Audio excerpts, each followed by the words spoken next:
2015 October 11 അന്നാണ് മലയാള മനോരമ വലിയൊരു breaking news പുറത്തുവിട്ടത്. വലിയ വാർത്തയായി. പിന്നീട് എല്ലാ മാധ്യമങ്ങളും അത് ഏറ്റെടുക്കുകയും ആഘോഷിക്കുകയും ചെയ്ത വാർത്തയുടെ തലക്കെട്ട് ഇങ്ങനെയാണ്. പത്രം പ്രേക്ഷകർക്ക് കാണാം. തലക്കെട്ട് ഇങ്ങനെയാണ്: മുഖ്യമന്ത്രിയുടെ മകന് 2023 ED സമൻസ്. ഒന്നാം പേജിലെ വെണ്ടക്ക എന്ന് പറഞ്ഞാൽ പോരാ, ഒലക്ക വലിപ്പത്തിൽ കൊടുത്തിരിക്കുന്ന തലക്കെട്ടാണ്. വെണ്ടക്ക തലക്കെട്ട് എന്ന് പറയുന്നതിന് പകരം ഒലക്ക തലക്കെട്ട് എന്നൊക്കെ പറയേണ്ടി വരും ഈ തലക്കെട്ടിന്. മുഖ്യമന്ത്രിയുടെ മകന് 2023 ED സമൻസ് അയച്ചത് കള്ളപ്പണം വെളുപ്പിക്കൽ കേസ് അന്വേഷണത്തിൽ. ഇനി ഉപതലക്കെട്ടുകളുമുണ്ട്. അതിങ്ങനെയാണ്: ഹാജരായില്ല, തുടർ നടപടിയുടെ വിവരങ്ങൾ ലഭ്യമല്ല. ശിവശങ്കറിനെ അറസ്റ്റ് ചെയ്തത് വിവേക് ഹാജരാകാൻ ആവശ്യപ്പെട്ട ദിവസം. ഉപതലക്കെട്ടുകളാണ്. സൺ ഓഫ് പിണറായി വിജയൻ എന്ന് പറഞ്ഞുകൊണ്ട് മറ്റൊരു വാർത്ത. ലൈഫ് മിഷൻ പദ്ധതി കേസ് എന്താണ് എന്ന് വിശദീകരിച്ചുകൊണ്ടുള്ള മറ്റൊരു വാർത്ത. എന്ന് വെച്ചാൽ ലൈഫ് മിഷൻ പദ്ധതിയുമായി ബന്ധപ്പെട്ടാണ്, അതിലെ അഴിമതിയുമായി ബന്ധപ്പെട്ടാണ് വിവേക് കിരൺ എന്ന മുഖ്യമന്ത്രി പിണറായി വിജയന്റെ മകന് ED സമൻസ് അയച്ചത് എന്ന് വളരെ വ്യക്തമായും പറയുന്നുണ്ട് ഒന്നാം പേജിലെ ഒന്നാം വാർത്തയിൽ. നയതന്ത്ര സ്വർണ്ണക്കടത്ത് കേസ് അന്വേഷണത്തിനിടെ വടക്കാഞ്ചേരിയിലെ ലൈഫ് മിഷൻ ഭവന പദ്ധതിയിലെ ക്രമക്കേട് കണ്ടെത്തിയ ED അതിൻ്റെ ഭാഗമായാണ് സമൻസ് അയച്ചത് എന്നാണ് വിവരം എന്ന് പറഞ്ഞുകൊണ്ട് ഒന്നാം വാർത്ത ഒന്നാം പേജിൽ. മറ്റൊരു വാർത്ത പോലുമില്ല, ഫുൾ പേജ് വാർത്ത നൽകിയിരിക്കുന്നത്. ബാക്കി സ്ഥലങ്ങളിൽ മുഴുവൻ പരസ്യമാണ്. ഇനി രണ്ടാം ദിവസം 12-ാം തീയതി ഒന്നാം പേജിൽ മുഴുവൻ ഇതേ വാർത്ത തന്നെയാണ്. അരപ്പേജ് വാർത്ത, അരപ്പേജ് പരസ്യം. എന്തൊക്കെയാണ് തലക്കെട്ട്? ദുരൂഹം, ED സമൻസ് ലക്ഷ്യമിട്ടത് സമഗ്ര പരിശോധന, ഗൂഢാലോചന, മന്ത്രി V ശിവൻകുട്ടി. സമൻസ് മടക്കി. വിവേക് കിരൺ ഹാജരാകുമ്പോൾ സമർപ്പിക്കേണ്ട രേഖകളുടെ പട്ടിക ED സമൻസിൽ വിവരിച്ചിരിക്കുന്നതിൻ്റെ പകർപ്പ് എന്ന് പറഞ്ഞുകൊണ്ടുള്ള വാർത്തയാണ്. അത് കഴിഞ്ഞ് അകത്തെ പേജിലേക്ക് പോയാൽ, പ്രധാന പേജിലേക്ക് പോയാൽ അവിടെയും നിറഞ്ഞു നിൽക്കുന്നത് ഈ സമൻസുമായി ബന്ധപ്പെട്ട വാർത്തകളുമാണ്. ലൈഫ് മിഷൻ വിവേകിനെ രക്ഷിക്കാൻ നിർമ്മല സീതാരാമന്റെ ഇടപെടലെന്ന് അനിൽ അക്കര. മകനെ ED വിളിപ്പിച്ചത് പിണറായി പാർട്ടിയിൽ നിന്ന് മറച്ചുവെച്ചു. സമൻസ് അയച്ചത് ലൈഫ് മിഷൻ കേസ് പ്രതികളുടെ മൊഴിയിലൂന്നി. സമൻസ് രഹസ്യം. കരുതലിൽ CPM പ്രതികരിക്കാതെ party secretary Swapna Suresh അന്ന് പറഞ്ഞത്. അതിനുശേഷം KC വേണുഗോപാൽ, VD സതീശൻ, അടൂർ പ്രകാശ് തുടങ്ങിയവരുടെ പ്രതികരണങ്ങൾ കൊടുക്കുന്നുണ്ട്. അങ്ങനെ രണ്ടാം ദിവസവും മലയാള മനോരമയുടെ പേജുകളിൽ നിറഞ്ഞു നിൽക്കുന്നു മുഖ്യമന്ത്രിയുടെ മകൻ എതിരായ സമൻസും അതുമായി ബന്ധപ്പെട്ട വാർത്തകളും. ഇനി മൂന്നാം ദിവസത്തേക്ക് നോക്കിയാലോ? ഒക്ടോബർ 13, 2025. അതിലും വാർത്തകൾ ഇത് തന്നെയാണ്. എവിടെയാണ് കൊടുത്തിരിക്കുന്നത്? ഒന്നാം പേജിൽ നിന്ന് ഒഴിവായിട്ടുണ്ട്.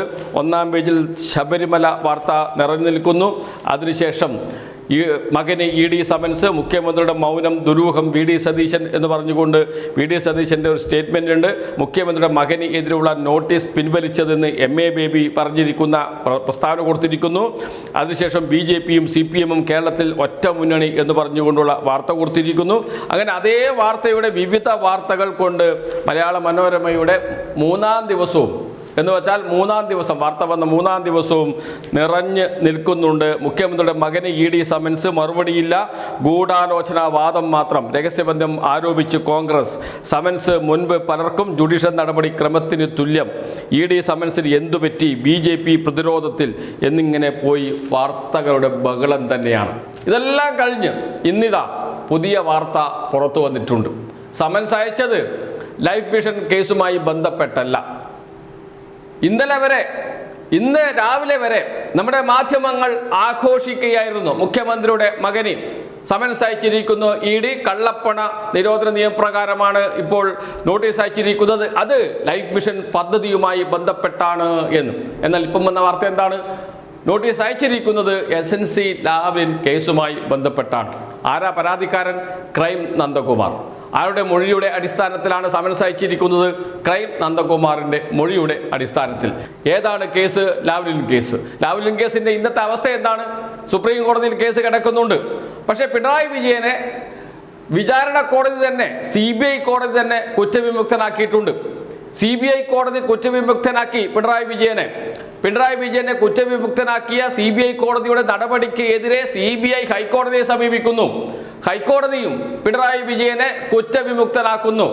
അതിനെതിരെയാണ് ഇപ്പോൾ സുപ്രീം കോടതിയെ സമീപിച്ചിരിക്കുന്നത് CBI. പക്ഷെ കേസ് അവിടെ കിടക്കുകയാണ്. കേസ് എപ്പോൾ എടുക്കുമ്പോഴും CBI എന്തെങ്കിലും ഒരു ഉടക്ക് പറഞ്ഞ് മാറ്റിവെപ്പിക്കും. ഇതാണ് സ്ഥിതി. കോടതി കേസ് പരിഗണിച്ചാൽ ഒരു സംശയവും വേണ്ട, പിണറായി വിജയനെ കുറ്റവിമുക്തനാക്കും. അത് നന്നായി അറിയുന്നവരാണ് കേസ് അന്വേഷിച്ച CBI ഉദ്യോഗസ്ഥരും CBIയും. അതുകൊണ്ട് തന്നെയാണ് കേസ് പരിഗണിക്കാതിരിക്കാനുള്ള ഇടപെടലുകൾ നടത്തിക്കൊണ്ടിരിക്കുന്നത് CBI.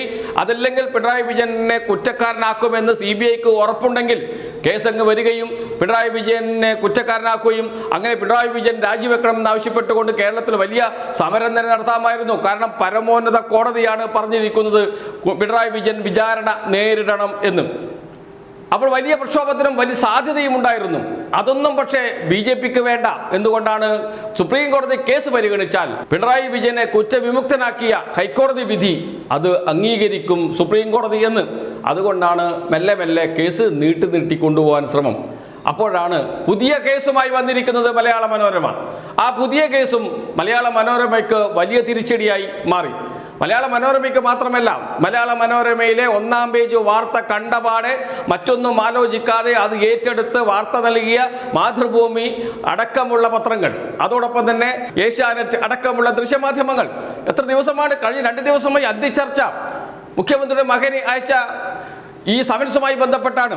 എന്തിനാണ് സമൻസ് അയച്ചിരിക്കുന്നത്, എന്തുകൊണ്ടാണ് ആ സമൻസിൽ തുടർ നടപടി ഇല്ലാതായത് എന്നതിനെക്കുറിച്ച് ഒരു അന്വേഷണം നടത്താതെ ഇത്രയും വൃത്തികെട്ട, ഇത്രയും നിരുത്തരവാദപരമായ ഒരു മാധ്യമ പ്രവർത്തനം കേരളത്തിൽ നടക്കുന്നു എന്നത് അത്ഭുതകരമാണ്. എന്ന് വെച്ചാൽ ഇടതുപക്ഷ വിരുദ്ധ തിമിരം ബാധിച്ചവരായി നമ്മുടെ മാധ്യമ പ്രവർത്തകരും മാധ്യമ സ്ഥാപനങ്ങളും മാറിയിരിക്കുന്നു. എന്ത് പൊട്ടത്തരവും എഴുതുന്ന ഒരു മാധ്യമമായി മലയാള മനോരമ അടക്കമുള്ള മാധ്യമങ്ങൾ മാറിയിരിക്കുന്നു. അത് ഏറ്റുപിടിക്കാൻ ഒരു സങ്കോചവുമില്ല മറ്റു മാധ്യമങ്ങൾക്ക്. അതിൻ്റെ വസ്തുത എന്താണ് പറഞ്ഞത് ശരിയാണോ, മലയാള മനോരമ കൊടുത്ത വാർത്ത ശരിയാണോ എന്ന് ഒന്ന് ക്രോസ് ചെക്ക് ചെയ്ത് നോക്കാൻ പോലും നമ്മുടെ മാധ്യമ പ്രവർത്തകർ തയ്യാറാകുന്നില്ല, മറ്റ് മാധ്യമ സ്ഥാപനങ്ങൾ തയ്യാറാകുന്നില്ല എന്ന ദുരന്ത മുഖത്താണ് കേരളം നിൽക്കുന്നത് എന്നാലോചിക്കണം. 4ാം തൂണിൻ്റെ അധപ്പതനമാണ് കണ്ടുകൊണ്ടിരിക്കുന്നത് എന്ന് പറയേണ്ടി വരുന്നു. പിണറായി വിജയനെ സംബന്ധിച്ച് അദ്ദേഹം ഈ വാർത്ത വന്നപ്പോൾ ഒന്നും പ്രതികരിക്കാൻ പോയില്ല, ഒന്നും മിണ്ടാനും പോയില്ല. കാരണം അദ്ദേഹത്തിന് അറിയാം എന്താണ് സംഭവിച്ചത് എന്ന്. കാരണം വിചാരണ കോടതി കുറ്റവിമുക്തനാക്കിയ ഒരു കേസിൽ മറ്റൊരു മൊഴി കിട്ടുമ്പോൾ ആ മൊഴിയുമായി ബന്ധപ്പെട്ട് EDക്ക് കേസെടുക്കാൻ കഴിയുമോ, അന്വേഷിക്കാൻ കഴിയുമോ എന്ന ചോദ്യമൊക്കെയുണ്ട്. നിയമപ്രശ്നമാണ്. ഹൈക്കോടതിയും വിചാരണ കോടതിയുടെ നിലപാട് അംഗീകരിച്ചു. പിണറായി വിജയനെ കുറ്റവിമുക്തനാക്കിയ കേസ്, അതിൽ മകന് പിണറായി വിജയനെ കുറ്റക്കാരനല്ല, പിന്നെ എങ്ങനെയാണ് മകൻ കുറ്റക്കാരനാകും? എന്തൊരു ദുരന്തമാണ് നമ്മുടെ കേരളത്തിലെ മാധ്യമ പ്രവർത്തനം എന്നോർക്കുക. അതാണ് സംഭവിച്ചിരിക്കുന്നത്. പക്ഷേ ആയുസ് 3 ദിവസം മാത്രമേ ഉണ്ടായിരുന്നുള്ളൂ എന്നോർക്കണം. മാസപ്പടി കേസ് തകർന്നു വീഴാൻ 2 വർഷമെടുത്തു എങ്കിൽ ഇതാ വീണ്ടും മലയാള മനോരമ തന്നെ കൊണ്ടുവന്ന മാസപ്പടി കേസ് തകർന്നു വീണതിൻ്റെ തൊട്ട് 3-ാം ദിവസമാണ് ഈ കേസുമായി വരുന്നത്. വിവേക് കിരണിനെ, മുഖ്യമന്ത്രിയുടെ മകനെ, പിണറായി വിജയന്റെ മകനെ ED സമൻസ് അയച്ചിരുന്നു 2023 എന്ന് പറഞ്ഞുകൊണ്ടുള്ള വാർത്തയുമായി വരുന്നത്. പക്ഷേ അതിന് 3 ദിവസത്തെ ആയുസ് മാത്രമേ ഉണ്ടായിരുന്നുള്ളൂ എന്നതോർക്കണം. ഇതാണ് നമ്മുടെ മാധ്യമ പ്രവർത്തനത്തിൻ്റെ രീതി. കേരളത്തിലെ ഇവരിൽ നിന്ന് ഒരിക്കലും നീതിയും നിഷ്പക്ഷതയും ഒന്നും പ്രതീക്ഷിക്കരുത്.